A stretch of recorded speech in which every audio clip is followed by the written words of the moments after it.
Do it again. Marker, snap, then say rolling. Okay. Marker. Rolling. Welcome, everybody, to the Becoming That One House podcast. Today, we're taking another journey back in time.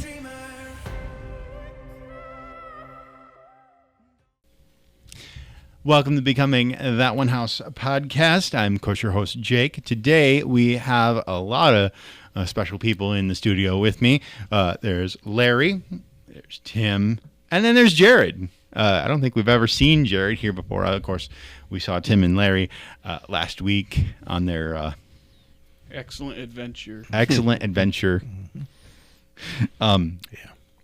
But yeah, so I was very inspired by what they said, so I thought I'd bring them in to answer some more questions, because I really do feel like hearing those stories, hearing about the history of our church, knowing where we came from is essential to knowing who we are as a church, and I can't overemphasize the importance of that. So with that standard, my standard greeting here, if you have any questions, we have these cards. They're all over the place. Please use them. We are, of course, compiling questions for after we go through a couple of these special podcasts. We're going to come back and do a podcast probably answering all of your questions. So please continue to send them to us. You can use this. It's completely anonymous. We won't ever use your name on the podcast. You can send your questions to my email, jake@spartacenter.org. Josh and Ben also have one. You can also send them to info@spartacenter.org, and Chelsea will get them to us. Other than that, let's get started. So, Tim and Larry, you did a wonderful job. I just wanted to start with, so a lot of that, I'm guessing, was based on this book that you guys wrote in 2006. What inspired you to write this? To what's the correct word? Anniversary. Right. Compile. Yeah. Would you say, Tim? Anniversary. Yeah. Pushed us into it was the 150th anniversary of the church, and we knew we were going to do something big. We had a whole celebration, and we thought we should write a history of the church. There have been some others that have been written. We found one that was written in, I think, for the 125th, and then also the 100th anniversary. In fact, the 100th anniversary was written by Donna's dad. Donna Lister's dad. Yeah. And so it was fun to incorporate some of that, too. Yeah. It was, for being 100 years out, he did a good job. I would say that the 150th was incredibly more in-depth and, in my opinion, became that's the history book for SCC. Yeah. Our 175th is like 6 years away, though, something like that. So maybe we'll put an addendum onto that. I was going to say, are you going to reprise this in some capacity? We'll try to make ourselves look a lot better, probably, in the new one. So. Do that. How long did it take you to get all of this information and all of this research? Like, where did you go to find those things? Well, Tim did most of it, if not all of it. One of the things I was in charge of was editing and proofreading, and I failed miserably. Yeah. We know what that is all about. But Tim, you talked about the idea of having press clippings down in the basement of the research center and having to sweep them up afterwards. Yeah. One of the things we knew, I think we started this a year ahead of time, and we have the church has a lot of its own history, a lot of its primary documents, I guess you could say, including those old journals, which are including the one that was written the first day.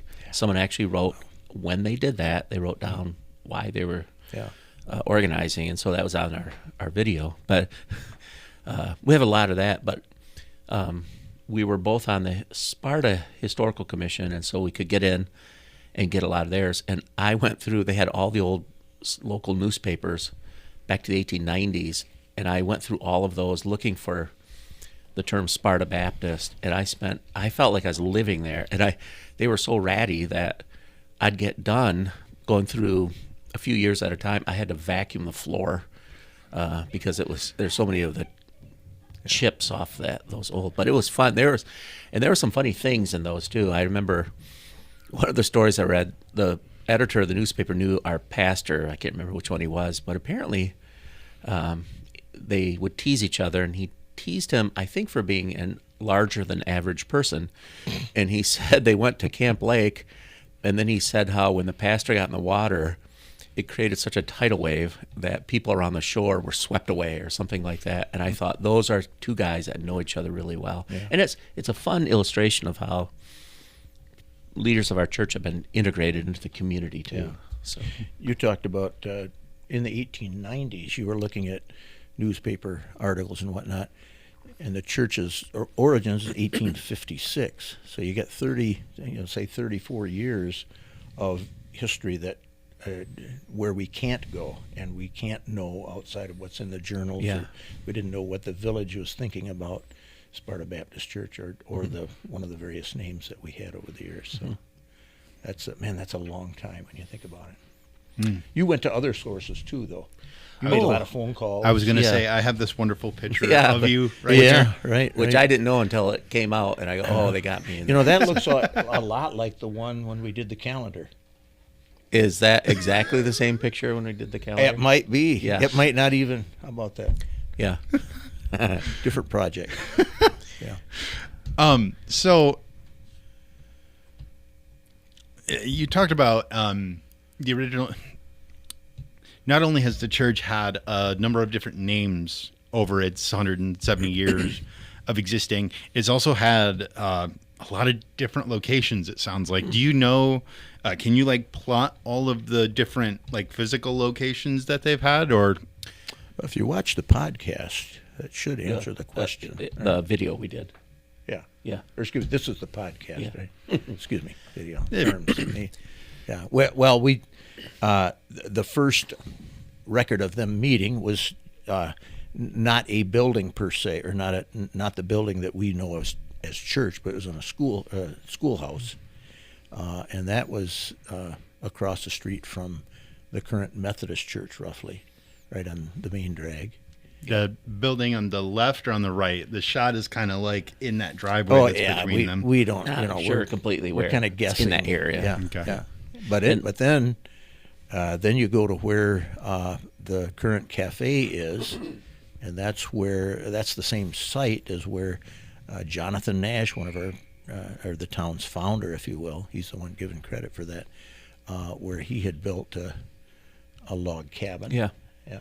And then not that, but on that site is where the precursor of the building that we tore down in 1970. Was it 1898, something like that?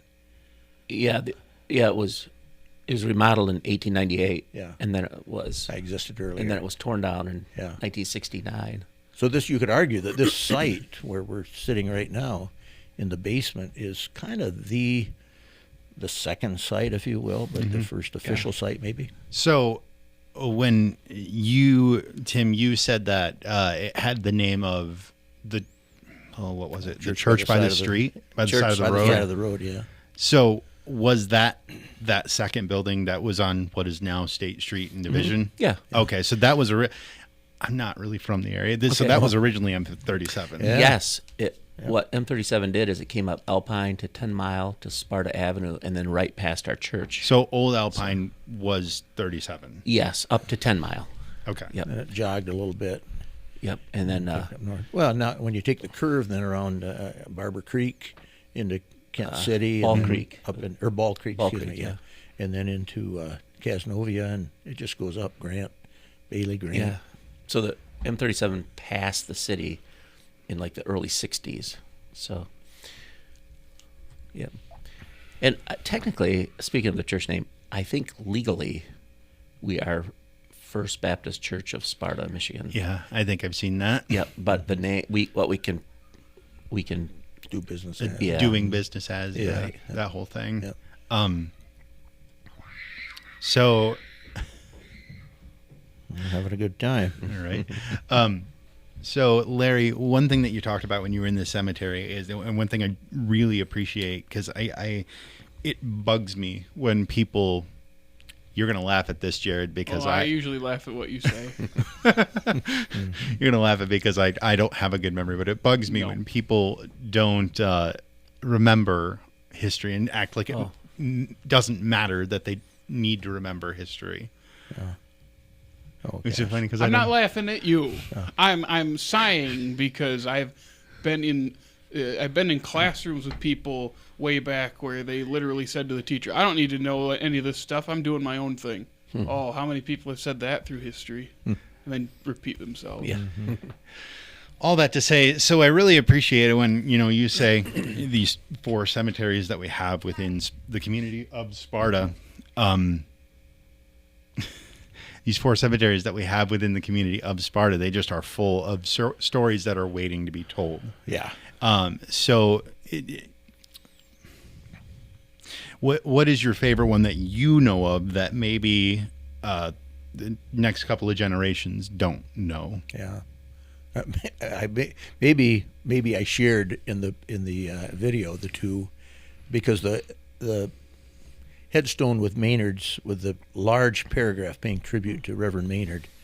I've never seen a headstone like that before, and I've seen a lot of headstones. We're down in I don't know, Kentucky or one of the southern states. What's his name? Clay. He never became president, but he was the anyhow. Can't think of his name, but he it was like he was bargaining in the paragraph about why he should be admitted into heaven. Everything that he did and how helpful it was to everything. And Maynard's one is from a grateful public. It's clear that they did that, and so that's really a good one. It tells the whole story of that man, or a lot of it, just in that one paragraph. And then the other one, the Bettis one, yeah. That was the brother that died. Was it just before the bombs were dropped, or just after? Well, the bombs were it was dropped after, because you got a time difference there. But yeah, it's the winter time, and I'm scraping off the headstones. They're on the ground, and all of a sudden I see that date, and I'm thinking, are you kidding me? And the first thing you think is, oh, here's a casualty, and then you figure it all out. No. He lived in Sparta, died in Sparta. It just happened to be on December 7th, 1941. And then I talked to his grandson and great-grandson and grandnephew, and they filled in the rest of the story. That they weren't sure if he knew that Pearl Harbor had happened or not, but that's compelling. And I was going to do a cemetery tour back when the town turned 175, and that was around when COVID hit. And but there are just stories. And what I'd like to do, hopefully in this lifetime, is have some kind of little 2 or 3 minute blurb, and I would seek Jake and Jared's help in this, and just entitle it "On Their Shoulders." Whatever the sermon topic, the series is, find something related to that from history, and just have 2 or 3 minutes and just talk about on whose shoulders we're doing all this. Yeah. Just real quick before I get on my next question, I have an idea. See me after. Bingo. We'll work that out. We might be able to do that soon. That's where the sausage is made. Yep. Tim, do you have a favorite story from the history of Sparta or from the church that wasn't covered in the video? Yeah. I was going to mention the one in the video. If you listen to Larry's, he's quoting Georgia Walker getting baptized in the 1920s. And if you listen very closely, and you can tell she wrote it decades later, but she had a very subtle sense of humor. And when she mentions the person comes out and she's steaming, and then she has to go in next to be baptized, we don't realize how much courage it takes sometimes to get baptized. She herself was she was the village treasurer for a number of years. She was a single lady, lived with her mom right on the corner where the parking lot is, the southwest corner. But what a grand lady she was. There's a cool picture of she and her mom I should have gotten you regarding that. I did have a question about that. The picture that you did send me, the one that was marked baptismal, it was someone sitting on a bench in front of what looked to be an organ. Yeah. Was that the tank that it? Well, like I don't understand. The baptistry was behind the wall, the big opening there.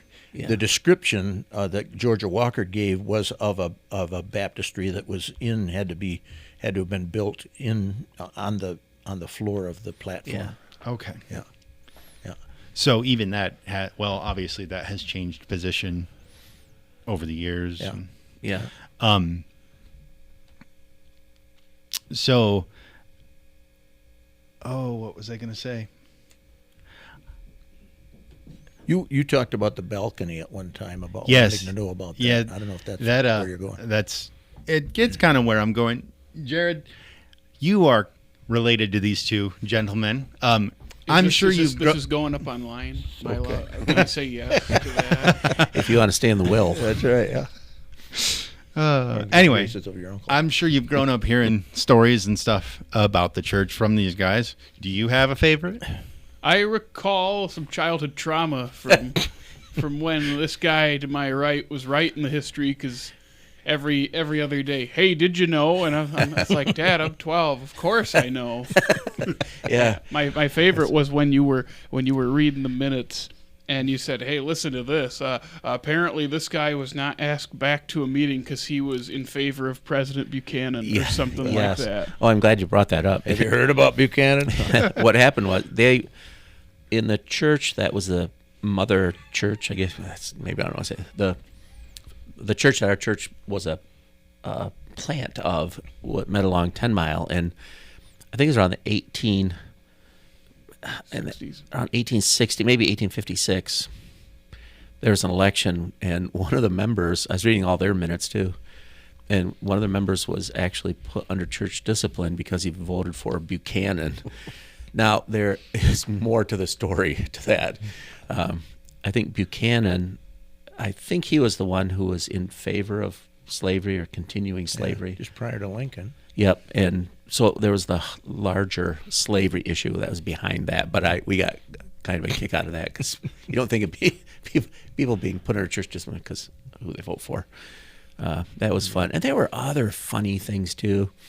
Sometimes, you go through a church history and you're dealing with people who are people, and some of just the sillinesses that come up. And when I'd read some of the minutes of things that were important, like one person was like they're kind of yelled at for being like, they'd said some unkind words, and then the next meeting they came and apologized for their unkind words or something like that. And it's almost like you're just reading into these people's lives. Yeah. And a lot of them, we're standing on the shoulders of people who have done a lot, and we can benefit from that.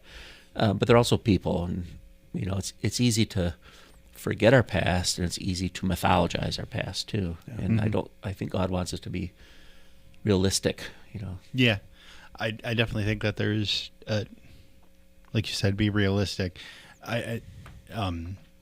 In about how our past informs our present and our future. Just to keep moving forward, I guess, through time, you talked about one of the things you talked about was the drive-in church. Do either one of you remember that vividly? I know you said Sally does. Sally does. I remember because I started attending here when I was 6. My parents were not getting me here. It was a neighbor kids getting me here.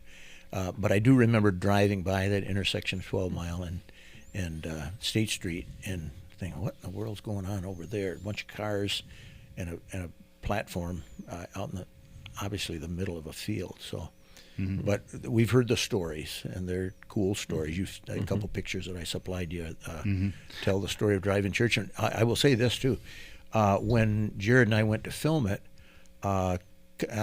church was over for Trinity Christian Reformed Church. That's their corner now, if you will, or their church is back in there. And CJ, the pastor, came out, and we greeted one another. And I said, "Did you know, CJ? I don't think I ever told you, but this was the site of our drive-in church." And he made some reference to it being hallowed ground or something like that. And I can see that. Yeah, but a good guy. It certainly it strikes me that it was church for a few short years, Sunday night church, right? and then here it is, full-time church for the Christian Reformed. Yeah, I denomination. think I went to the church. I think I was too young to remember, so I have no memories of it. My sister Sally does, because she is countless years older than I am. So she does, and my Bold brother. thing to say. Sally, I had nothing to do with what Tim just said. But my even older brother and sister remember it too. Yeah, go with that. Yeah. Okay. Had it in my head. Oh, so the balcony. Oh. Really interesting. If it was unclear in the video, those, because of just how we shot it, those are supposed to be almost directly where they were when it was erected, or as close as we can get to Pretty it. close. I had a hand in tearing down the old church in 1969, and there's stories regarding that also. But I don't remember in 1969 thinking, "Oh, I better tuck that away because in 2025 I'm going to have to remember exactly where this was." But yeah, when Steve Cummings gave me the pillar that we split in half, or split down the middle and turned into two. Our goal was to put it as close as we could to match up with the pictures that are beside it also. So, yeah. Okay. The So, balcony. so just thinking about stories, can you expand a little bit more on getting called out by the pastor while on the balcony? Do you Well, remember what you try, did? Yeah, try to think back to like being a 12-year-old. If you were whispering in church, what were you whispering about? I don't remember. Bubble gum and sports Oh, cards. no, I was whispering about theological Oh, things. you were. Yep. Chances are I wasn't. Probably had something to do with sports. Probably had something to do with girls. But whatever it was, apparently we couldn't wait until church was over. And Pastor DeBoer let us know, "You young men up there on the balcony, you need to be quiet, or you're going to be dealt with." Was it like a place where only the kids would go, or were there like families up there? Like it was a full seating area, or just some place where kids went to hang their It was legs off? never really full. I don't know how much you remember about it. Tim. We sat up there. It was always our family that was up there when we sat up there. Yeah, of course, I was a renegade because I wasn't a church family kid, so I kind of had the run of the place, and I took advantage of that. That's an interesting question, and if you don't mind me asking it, so Tim, your family history with the church is very different than what I understand yours to be, Larry. Do you think that having that family bond, how do you think that shaped the way that you have viewed and grown with the church throughout the years? I think that's a really good question. Now, my family came in 1954, so they came a few years before I was born. But I grew up here, and so it was just what we did. And but I think Larry, and let me try to guess what you're going to say. Coming as just by yourself early on, you probably saw church as family in a different way because it was probably an important family for you. Yeah, it was critical. It was anybody who's heard me give a testimony regarding how I came to faith. That looms large in that. While my parents were wonderful parents, just had no interest in spiritual things until much, much later in their lives, until I was a fully formed adult. So it was the neighbor kids down the street, the Fast, the Davises, that encouraged me to come to church. And when I came to church, then the Toonsters, the Spoolsters, the Cummingses, on and on and on, the Brayfords, all, and I tell people they became my spiritual mom and dads because there was not a lot of spiritual input in my home. And it was totally formative. So when I think of the church, I have a hard time thinking of anything other than a family because that's what it was to me. Yeah, I think both of us would agree too. It's you don't we shouldn't see it this way, but it kind of makes the point that I kind of owe a debt to this church of being so much a part of my spiritual growth and at just the right times. And so by staying active in the church, it's not like that's a debt we have to repay.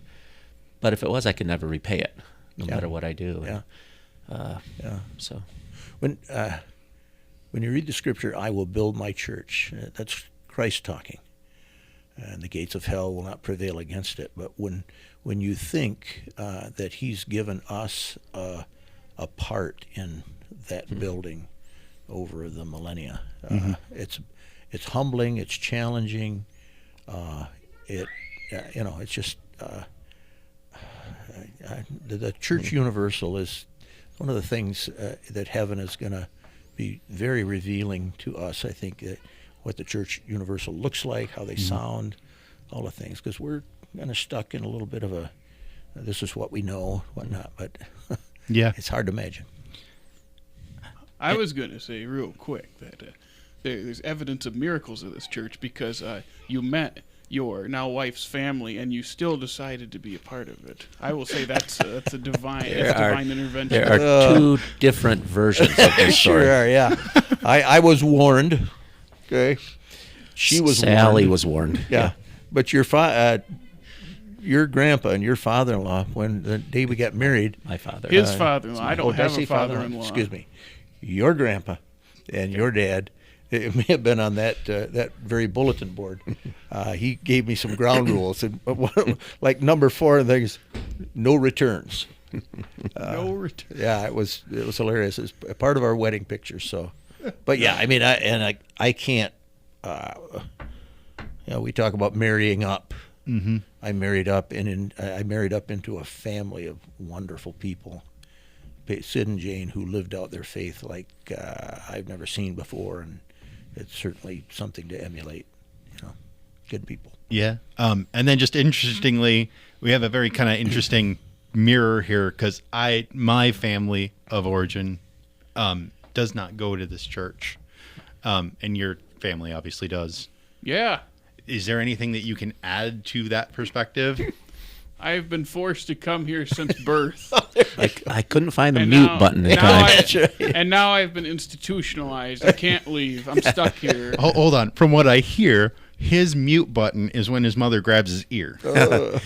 That I won't deny that ever happened in church. It's hard for her to reach my ear, but when she does, there's no getting out of that grip. Yeah.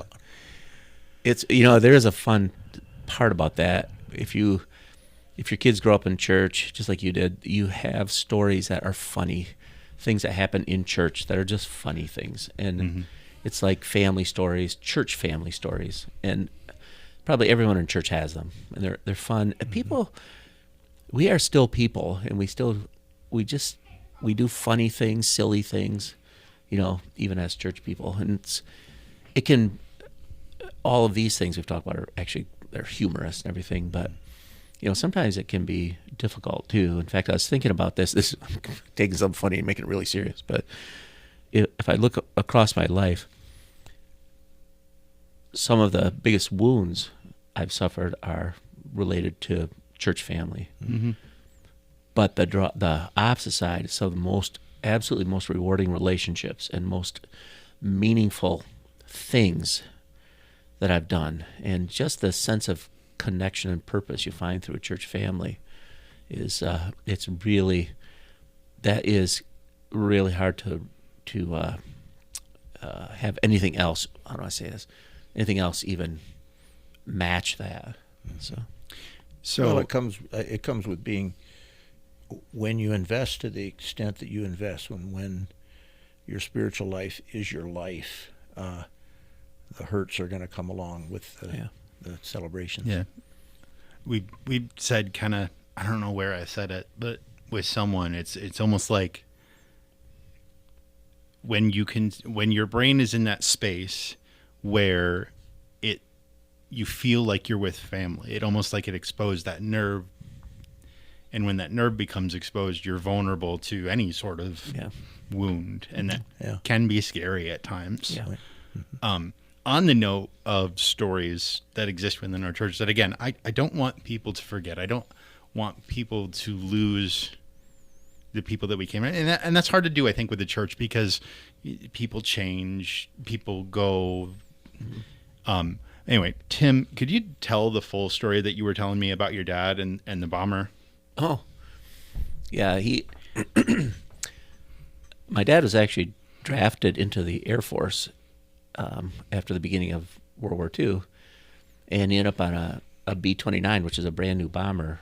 And they spent a lot of time in India flying over the Himalayas, bringing in supplies for their new airstrip Field. in China. And so a lot of his combat missions were actually flying over and actually some of the planes were lost hitting some of those mountains too. And then they had the first bombing run on Japan since 1942. I think it's been a couple of years. Because he is such one of the early groups of bombers there, they came back early to the States when they got so many runs in, and they were training other crews. And he found out later that he's pretty sure their bomber crew was on the short list of bombers that might have taken the atomic bomb and dropped it. And it ended up being, of course, the Enola Gay. But I remember him because I'd sit around the table at night and he'd tell stories of World War II. And one time he just said, "I'm glad we weren't the plane that dropped it." Because, in fact, he even said one time, "I'm glad I never saw where our bombs landed," because he knew they would miss targets and hit residential areas. And that gave me I think a balanced view of things like that. Yeah. So, people from that time don't say things like that, and I think have it not stick with you. At least for me, I mean, I didn't even hear him say it. I heard you say it, and that's really stuck with me at least all week as I've been putting this past episode together and just contemplating it all. Larry, do you have any stories that you would like to tell from people within the church that you, I don't know, don't want forgotten? Something like that? I think most of them, because I'm a guy, are father figures. The names of the guys when we had Boys Brigade, when we had youth group, both in junior high and senior high, again, it's all foundational. And when your source of your foundation is what you learn on Sundays and Wednesday nights at church, and activities surrounding that, you make it makes an impression like you'll never forget. There's a guy in town, Dave Cummings, attends Kent City Baptist, and Dave was I don't know if you're not supposed to use names in the podcast here. It's fine. Dave, I apologize. I won't talk about everything, right? I recall that he was such a figure in my life. His younger brother was a best friend. Bob lives back here in town now, but he just would do things for us that I would not do for a junior high guy. Another guy, Ted Driscoll, took us third grade boys to up camping and a fishing trip, if you will. And it just, how he reached out and made an impression on me, just giving of his time, is something that I'll never forget. Every time I see Ted, I see him relatively often. About every other time I'll say, "Ted, you don't know what that trip did for me, but it was awesome, just up in Mesik." So anyhow, it's those things. It's those experiences that you have with individuals. and if I can add on to that, Larry,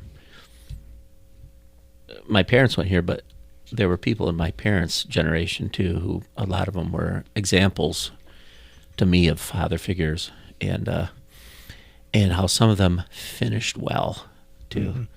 And I think of men who finished well. They were faithful. Some who were faithful to their wives to the end in difficult times. And I just wonder, I hope I can have some fraction of what they have been examples to me of. Yeah, I think that's a terrifying thing, at least for me to think of as I get older, and I guess even you, Jared, might think about this because you're old now too. But just like the past, like what are Jared and I gonna have? What type of stories are we gonna tell when we're your guys' age and we're in kind of the position that you're in, looking back at the life of our time at this church, and just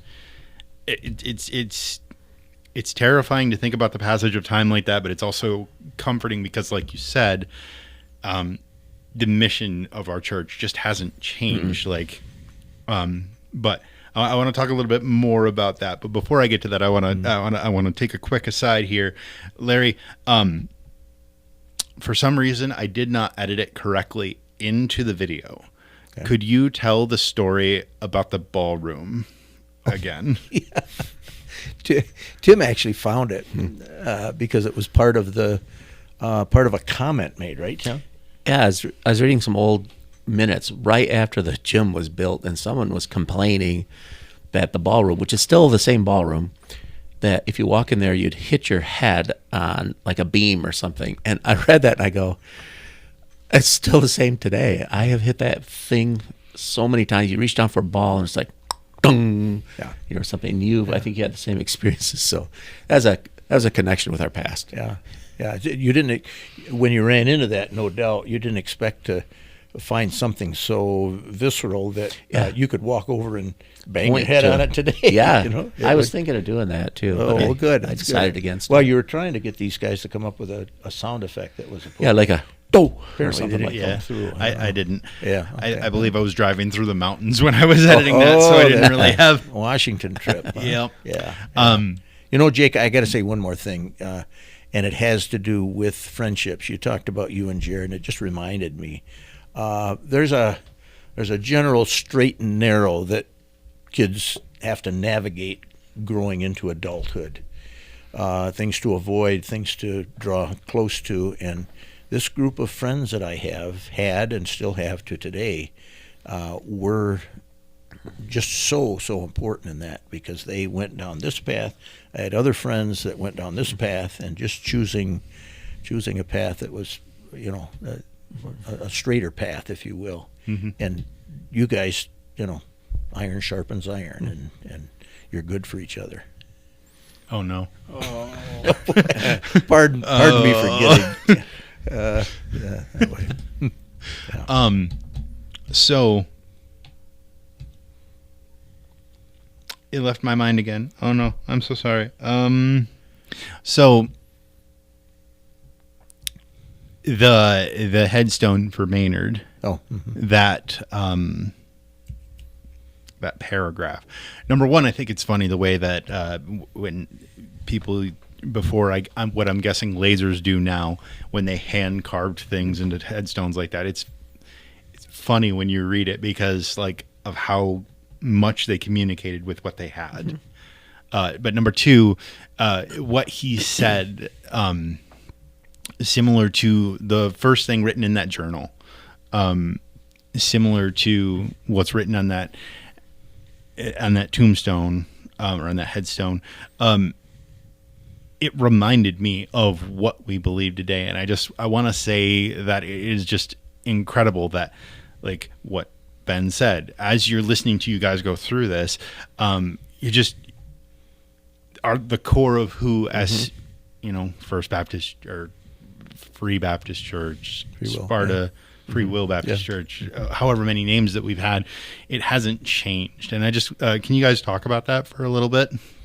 Well, Tim can speak better than I can about that, just challenges that the church ran into over the years, the early years, things like that.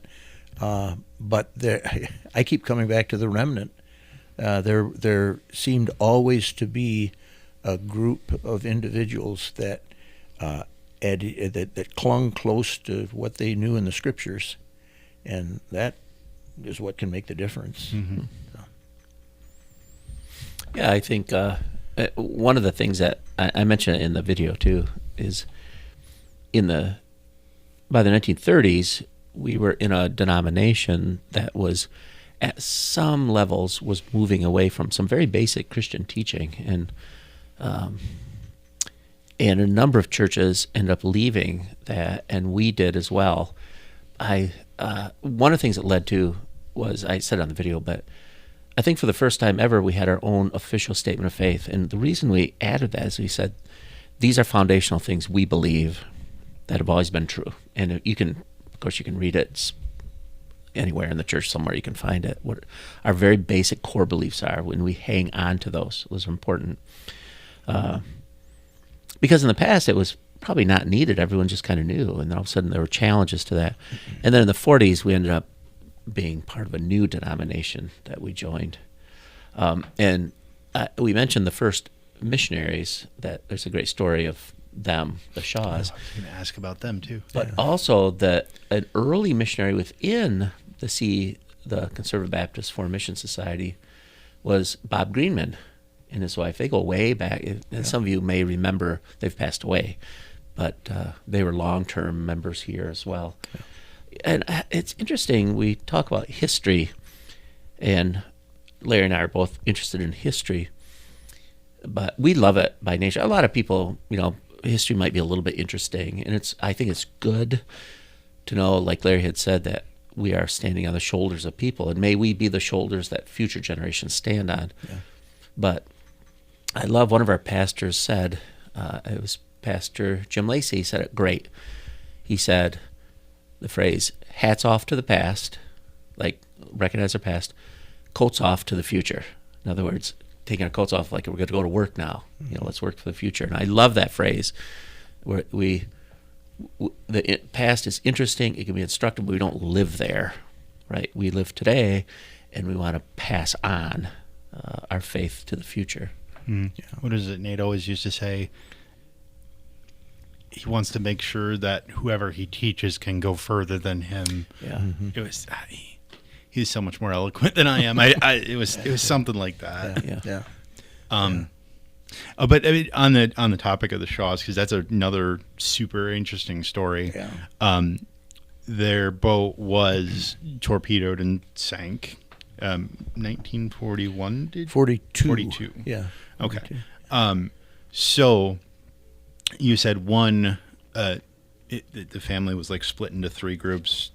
2 of them passed away. Well, 4 of them passed away, but 2 of them died from the initial attack. 1 or 2 of them were off on a raft that was never seen again, and then another set of them survived, and then to have their story recounted in those 2 books. That's generally true. Okay, so one, have either of you read either of those books? I know I had pictures of them, but yeah, I haven't. I don't think I've seen one in front of me. Yeah, so. I read Adrift. Okay. Do you know if it's still in print? I'd like to read it. Yeah, I don't think we've got a copy here of each of the books. What I mentioned too that was very interesting to me was the Chelsea putting me in touch with the son. I got to make sure I get this right. The son of the who's just a little younger than I am, of the boy who's of the boy who survived 20 days on the raft in the Atlantic Ocean, and we were able to go to the historical closet. There's another story behind that too, but in the historical closet, and provide him with pictures that he, as the son of the survivor, had not yet seen. We had gathered. He heard of this in existence, but we had gathered as a church because we were the sending church. They had transferred their membership. They were members at Sparta Baptist Church, and we had this shower, if you will, of goods that they would need to take to Africa with them. And so just pictures, again, on that same stage where you see the baptistry and whatnot. And he was so thrilled to get that stuff. Well, for me, it was a privilege to talk to the guy. Talk about a link to the past that's undeniable. We have missionaries right now that are Shaws. Yeah, not related. Yeah. Not related. Marty and Denise. Yeah. But that and as a result of the Shaw's experience and that story, which was a national story for some time, we had a missionary house. It's where it's where Alita and Adam, thank you. Live right on Centennial, and that was called the Shaw House for a lot of years. Named That's right. For them. I remember that now. It was named for them. So. There's an interesting thing too. I think you said, Larry, the son that you talked to, the son of the son who survived, is truly loves Jesus too. Yeah. And if you want to talk about having a father who might have been bitter because he lost family members Yeah. who are missionaries. Yeah. And yet, they he grew up in his father was, I don't know, his father continued in the faith. Yeah, and that didn't come without some difficulty, because here you have a family, an intact family, and after this incident, you've got a son and a daughter that are surviving, and that's it. They come back, and then what do you do with these two kids who've lost their sibling, their parents, and whatnot? In a fairly traumatic way, because, oh man, yeah, especially at the time, I don't think torpedoes would have immediately blown the boat to bits. Yeah, yeah.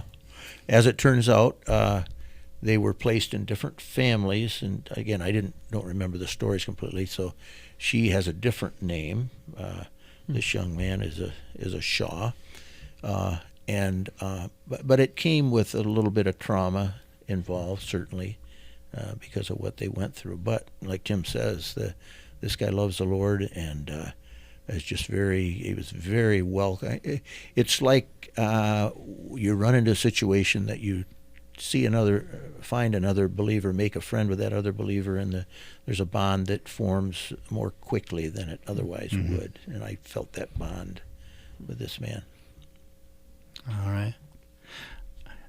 If you guys will permit me, I have a bit of a story to tell, just because we're talking about the importance of history and not remembering it. In my family, there's not a whole lot of sentimentality towards our past. So there's a lot of stories that were never told. So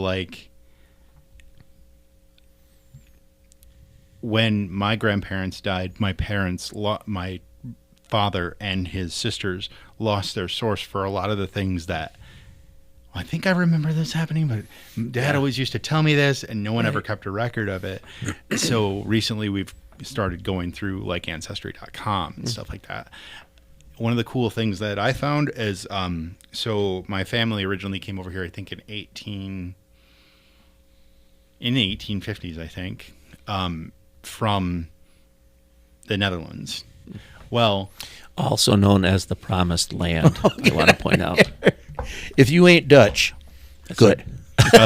That's a misquote of the Bible, Larry.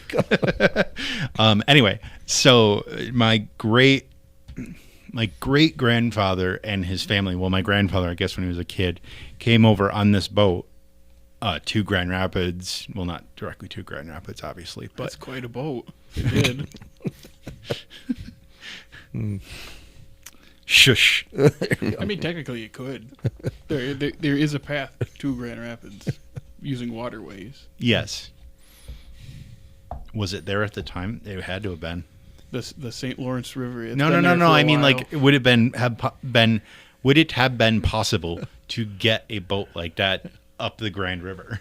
Jared's singing Mr. Grennan's song, right? Nash Creek connected to Roan River. I don't know. Larry, I thought there was a rule about not singing on this podcast. Yeah, well, Dickie's gone. But so I digress. Yeah, there you go.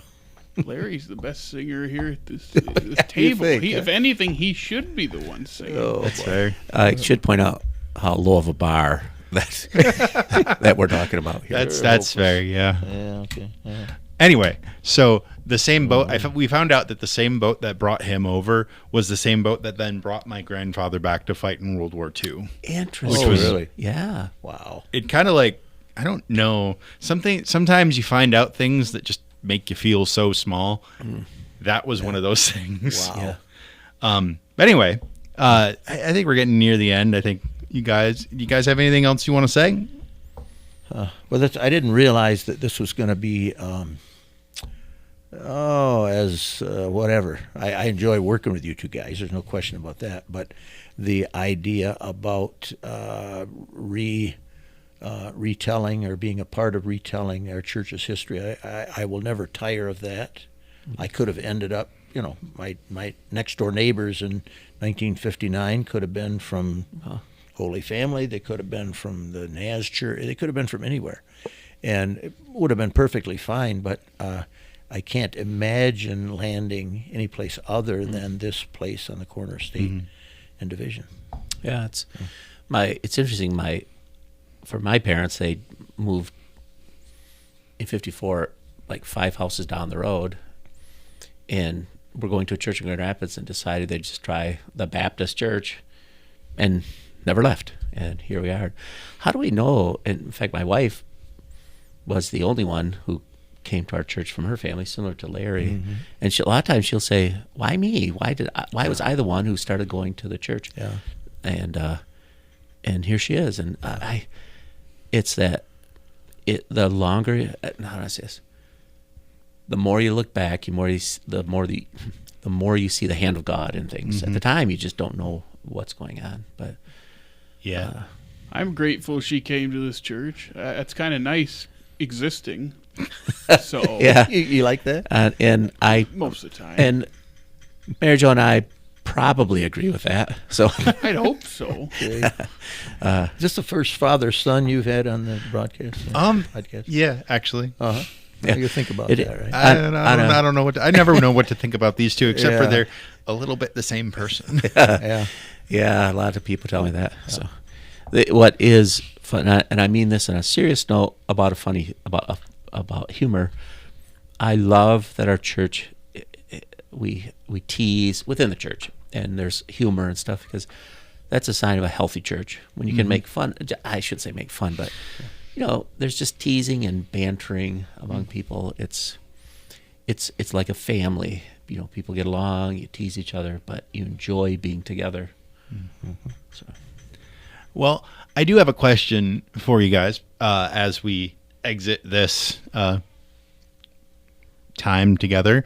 I ask it of all my guests, mostly Ben and Josh, because they're the ones that are here. But how do you guys think that remembering where we came from, having an understanding of our past and our core value and where we started, helps us to become people of that one house?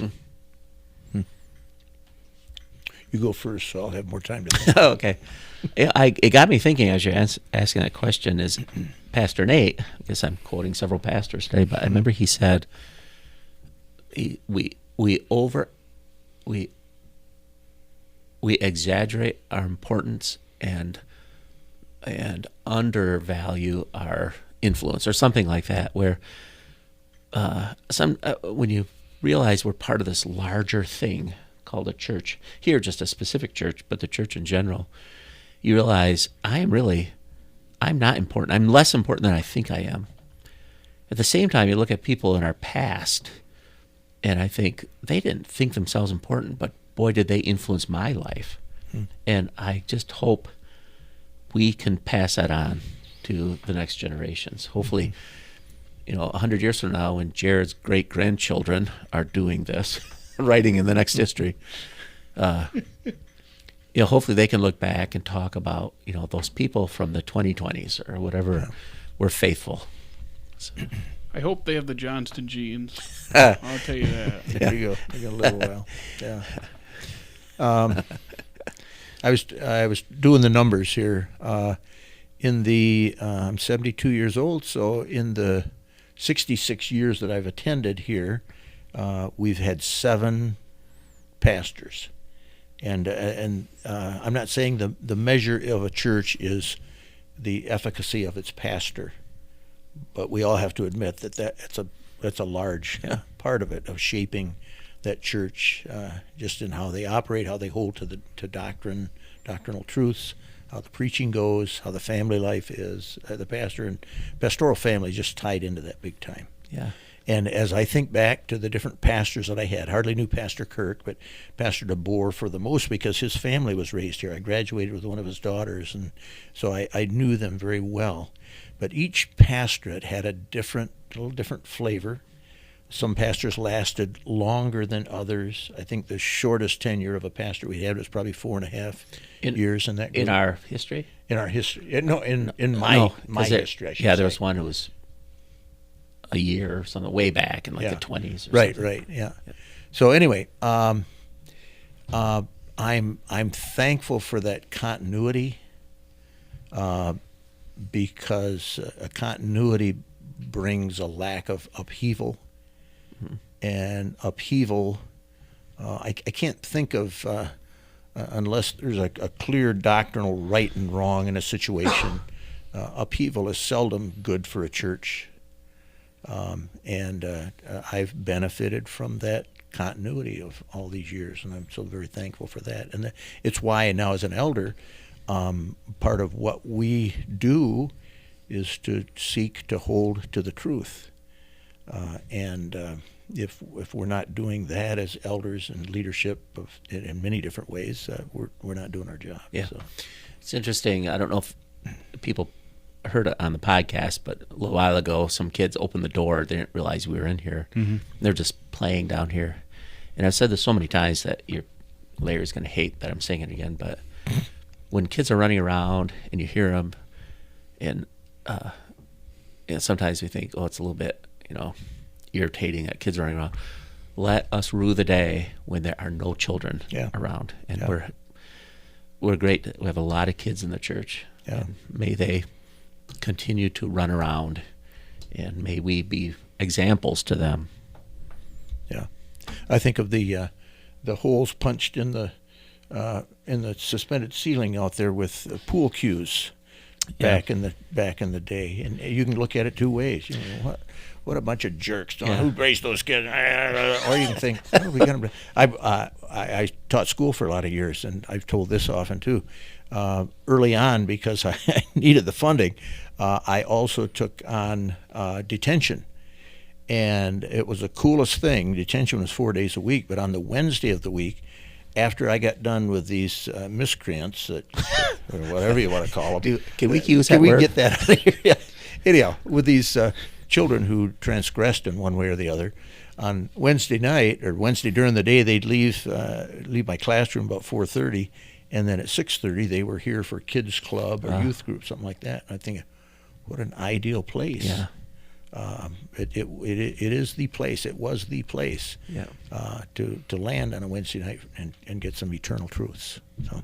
And put some holes in the ceiling. And put some holes in the ceiling. There might be like a skull-shaped bump in the exit.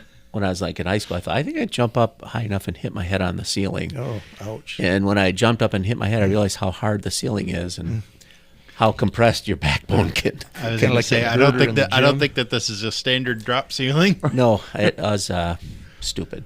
We want to talk about legacy and families at this church. Oh boy, here we go. I was going to say, someone at this table, when he was about 7 years old, decided to run full speed and ram his head into the cinder block wall in the gym for no other reason. Really? That wasn't me. No, it was me. Oh. So now that you tell your little ceiling story, well, mine wasn't to prove that the wall was hard. I knew it was hard. I just wanted to feel something, apparently. Explains a lot, Jared. Apparently you were. A lot. I told you, you two are the same person. Apparently you didn't get much attention growing up. So. No, this building gave me stitches, too. Jake, how do you wrap this up with this kind of talk? I don't know. I say, do you have another story, sir? No, I was just saying someone threw a rocking chair to my forehead when I was 3. There's still is it that side? Probably. There's like a little scar there. It was not. It was not exactly that. Deep emotional scars. That is exactly what happened. Throwing the rocking chair was He probably. threw it. He pushed it right over and smacked me in the head. 75 stitches.